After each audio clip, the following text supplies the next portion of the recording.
Hi guys, so this message is going to be for somebody who needs to hear this about, what they're kind of supposed to be embracing on this Aries full moon today. And I'm going to do all the oracles first. I don't know why, I just feel like that's what I'm supposed to do right now.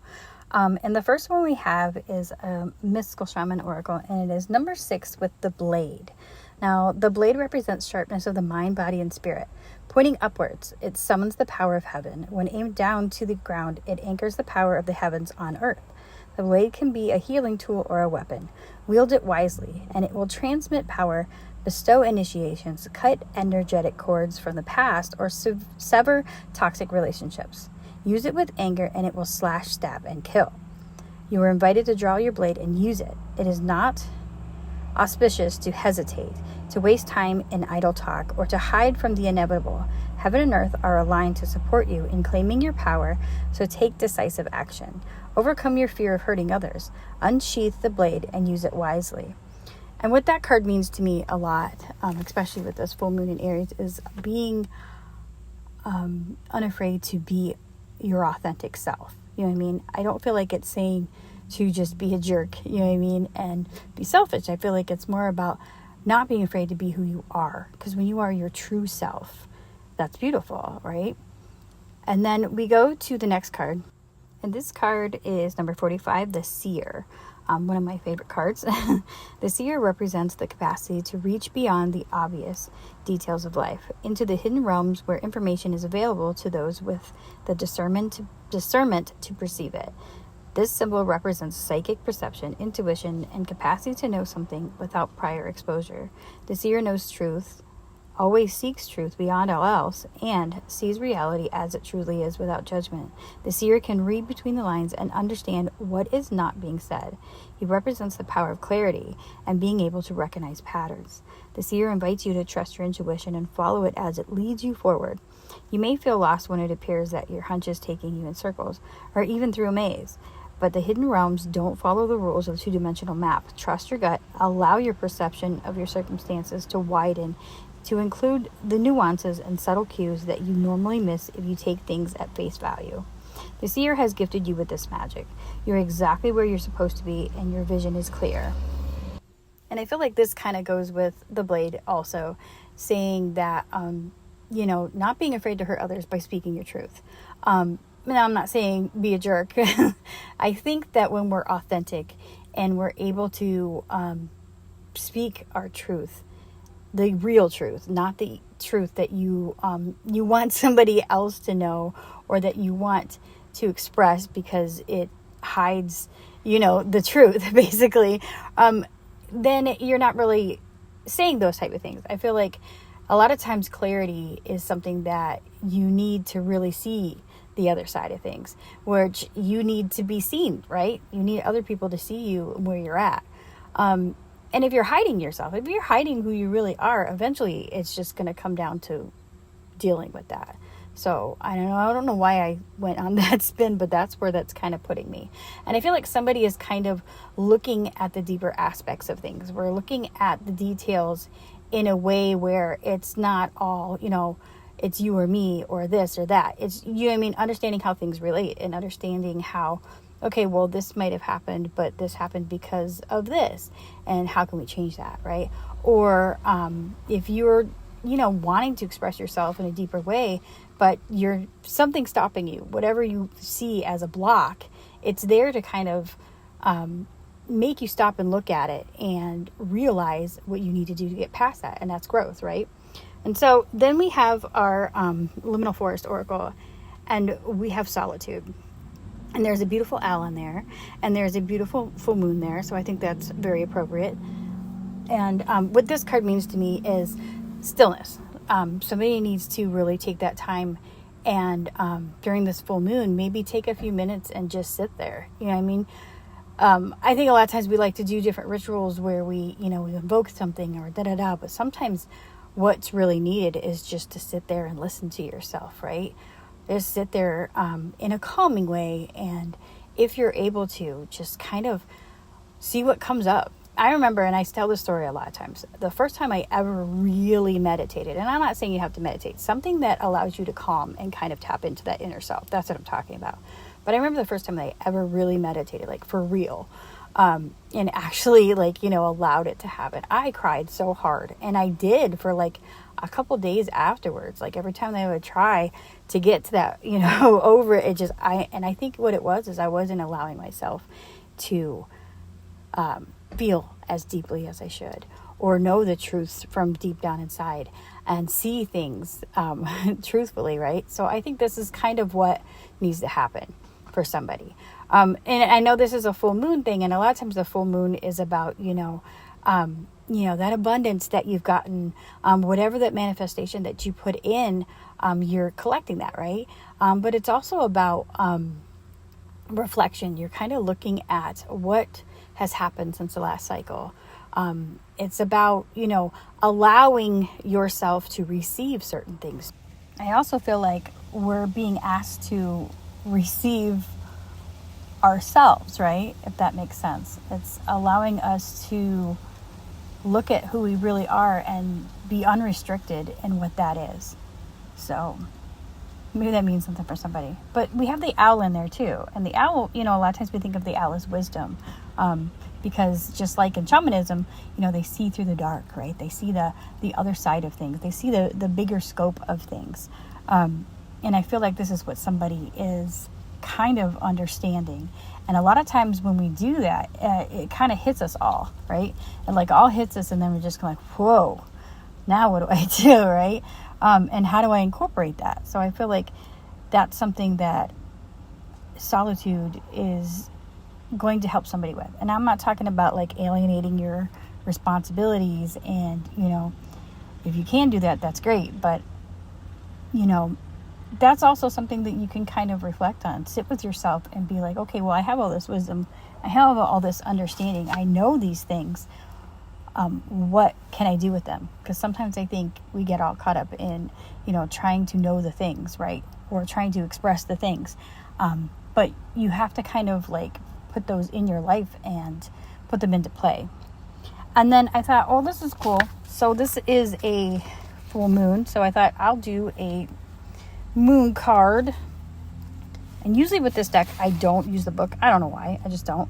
But I'm going to use it. And it's North Node, step out of your comfort zone. So yeah, sometimes that comfort zone can be not allowing yourself to fully be yourself, but it can also be not looking at yourself, right? Not looking at the things that, maybe you need to change on your inside, or the surroundings around you, or, restricting yourself. So, that's something that I think is important, but, being brave and moving forward. The reason why that means something for me is because my North Node happens to be in Leo. And then with that strength card over there, it's like, oh, okay. So I'm supposed to encompass that more, but I'm going to read a couple little things from here. Just the first few sentences, because I think it's important. It says, there's a strong feeling when you get this card that it's time to leave the past behind somehow. And because you're headed in the right direction, if you want to be happy and fulfilled, you need to get going towards the thing that scares you within reason. See, I always say that too, within reason. This card is all about living your life purpose, which is possibly what you've asked about. It's urging you to dare to do something different with your life and your direction to take action. So are you willing to follow through and lead the life you incarnated to live?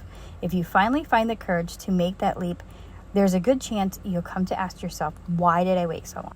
Absolutely, because, all of it is relative. It all has an effect. Everything that you have gone through, everything that you learned, everything that we allow and everything we push away, right? All of that has little clues and hints in it. And I feel like that's what we're being asked to kind of look at. So my first column, this is kind of going to be like, who is this about, right? So we have the Two of Cups, and then we have, and I love this because I think it's a muscle. I don't know, but it's the Knight of Cups. So I don't know if this is about a relationship or if it's about somebody bringing something to somebody as far as like an offer, right? I usually don't do things like that, but it could be something like that. Maybe you're trying to give somebody else an offer. Or it could be about there's a creative project that you're trying to do. Or maybe this is something about your connection with spirit and your need to express it. I don't know why that came out, but it did. So if you resonate with that, that's, maybe this message is for you. But the Two of Cups to me always is, it's more about like, the blending of things. It's not so much like it always has to be like another person. But I do know that like a lot of times the Two of Cups is definitely a blending of emotions and spirit, right? That can be within yourself, right? The old you and the future you is blending into for the present, right? The things that we're striving for and the things that we've been through, that's what we're striving for, right? And a lot of times the Knight of Cups, it can either be somebody who is just pushing forward passionately and emotionally and spiritually. He's got something to offer, and in the Rider-Waite, a lot of times he kind of just looks like, that dashing, knight that comes home and everybody's glad to see him. I've heard a couple tarot readers refer to him like, he's the knight in shining armor. He's the guy that like, oh, daddy's home type of thing. You know what I mean? Like there's the guy that comes home from the war and the family's so glad that he's there, it's a protector. It's somebody who does things out of love. And so I feel like whatever it is that you are alchemizing, this mixture of emotions and spirituality within yourself or with somebody else or with spirit or with a creative project, whatever that connection of water is, this blending, you're doing it with love. And maybe wherever you go, other people can feel that. Or maybe you're somebody who can feel that in everything. Because, like the knights, they're action. They're moving around, right? And so this is somebody that does action with love. Their intent is with love. And so we go to my second column. And my second column, I wanted it to be what we were supposed to focus on with this Aries full moon. And so then we have the Star, and then we have Justice. And I don't know if you noticed, but on the right side of these cards, there's a little bird, and it almost looks very similar. Now, I know there's a lot of birds because I'm using my Crow Tarot, and the birds kind of symbolize like the air in the other deck. But at the same time, they're kind of positioned in the same corner. So maybe that means something to somebody. I don't know. I'm trying to think of what that would be. If you got any ideas, go ahead and throw them out. So the Star, a lot of times the Star can be also like an alchemizing card. You know what I mean? They have 1 foot on the earth and 1 foot in the water, but they also have he has his wings in the air, right? He or she. So this is a very balanced person. And a lot of times when you do that, people look at you like the Star. They look at you like somebody that they want to be like, or somebody that they want to be around. So whoever you are, maybe you are having kind of like an influence on people. Especially, if you are somebody that brings love into all the situation. Yeah. And sometimes when we do that, it doesn't mean that we have to be like super nice all the time. I want to reiterate that, because you can be very loving and be kind of spiky at the same time, because I'm like that. I can like be yelling about something because I feel it so passionately, and I'm trying to not do that, but whatever. So with Justice, this can also be like a win or a wish fulfillment in maybe like a legal area. I'm just going to throw that out in case somebody needs that. But it can also be like you're balancing, what you want for yourself, which is so important. Now, I'm not saying to diminish that, but what I'm saying is like you're balancing how it affects other people, because that's important, because then it disrupts your situation. So if you're thinking about, oh, I like how this is going, or I like what I'm doing, or whatever, So, but I want to do this. So you kind of need to really sit with yourself and weigh the situation out. So that's why Justice is there, because we got to weigh it out. So I feel like our focus should be like weighing what allows you to be fully yourself without taking away the things in your life or your situation, or causing you more stress, like in something that you're trying to create. Because I'm going through that right now. I have all these ideas and I'm like, oh, I want to do this, I want to do that, I want to do that. And so then I spend all this time like hyper focusing on things, and then I don't get it done that I want to get done, and then everything else kind of falls around me. And yeah, anyway. So I get that part. It's balancing the need to do what you want to do, and the passion and the need to express yourself, and being your full self, but in the details that allows you to see the truth of what you're doing.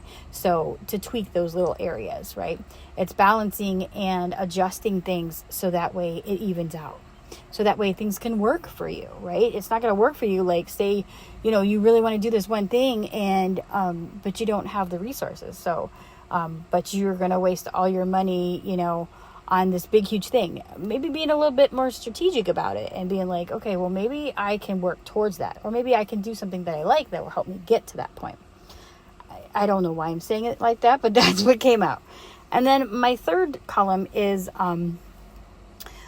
about what we kind of have to help us get to that point, right? That's like kind of what kind of things we can use to help us. So we have the 10 of Cups. That's satisfaction. This is, ultimate satisfaction. This is happiness after a hard time, right? This is maybe somebody has released something. Maybe you've gotten out of a bad situation, or maybe you've had a realization, and that kind of gives you that peace. But also it could be maybe some opportunity has happened for you where you didn't think it was going to happen. And that's the thing that will kind of block that from happening, is thinking that it's not going to happen for you. Just a little hit. And then we have the Wheel of Fortune. So the Wheel of Fortune with the 10 of Cups, I feel like this is your time to receive. Because you've been past a certain point, right? Especially with the 10 of Cups being, happiness after a rough time. You've been past that rough time. And so you're at this point, which gives you that perspective. And that perspective is allowing you to kind of take in the goodness of what you have. Take in the abundance and see the abundance in what you have. Clarity on what's good and what's not good for you can bring you satisfaction and happiness. Because then we understand what's in our way. What was blocking us is now gone. Or what we need to focus on or work with to kind of keep that momentum going. And the last two cards I have is in the place of advice. What to do with this energy, right? What to focus on going forward. What the next step should be, right? And then we have the 7 of Swords and we have courage. A lot of times the 7 of Swords, I always say that sometimes that's strategic, and maybe that's, having the courage to be strategic. But I also think of it as also taking that risk, right? So this is somebody who's taking a risk and going forward, right? You're going forward and you're being courageous and being your authentic self, and you're proud in who you are because you have strength. Strength can be gentle. Strength doesn't have to be brute force. And that's what she shows, right? In the Rider-Waite, when she's, putting her hands in the lion's mouth, she's proving that, you can tame those inner demons. You can tame that aggression within yourself and really take the lesson in what that means, right? But I also feel like this is saying, like, go with it. Take those lessons and go with it. There's so much wisdom that you have right now, that you really need to get moving on whatever this is, and you need to live it authentically. I'm just going to leave it there because I have been rambling through this whole thing, and I hope somebody got something out of this. I appreciate you guys so much.